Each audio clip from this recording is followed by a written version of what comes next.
We are still hearing a lot about alternative energy proposals, especially the ideas of reducing our reliance on gasoline engine for mass transit in small cars.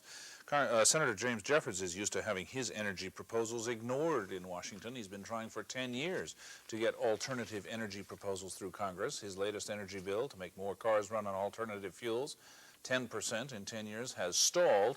But as Sam Green tells us tonight, there are some alternative fuel cars already on the road. It starts just like a normal car. Well, maybe not first time.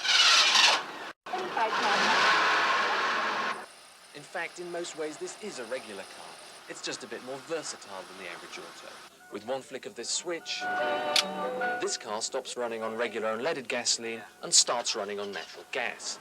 Advocates say it's the same stuff you can cook with.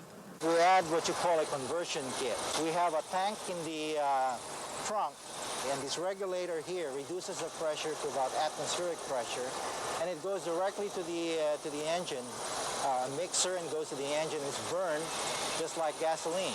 To Senator James Jeffords, cars like this are the key to what he calls America's energy security. He says America shouldn't be relying on oil from an area as unstable as the Middle East. Is it a good idea to put ourselves in the hands of the sheiks and the leaders of the Middle East?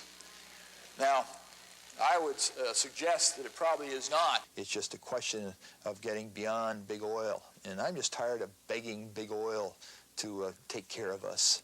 And if you think OPEC and big oil have got the best interests of the nation in hand, I tell you, it's pretty hard for me to believe.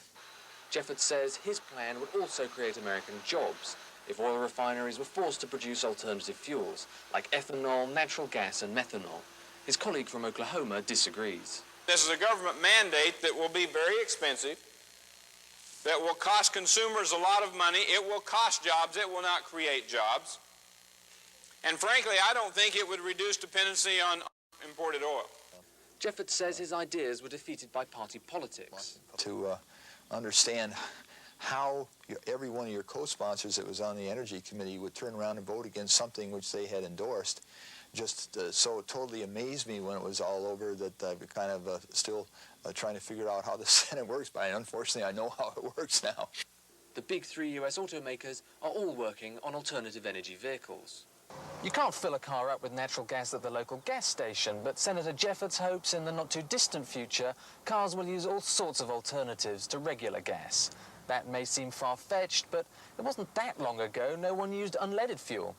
Sam Green for Channel 3 News in Washington.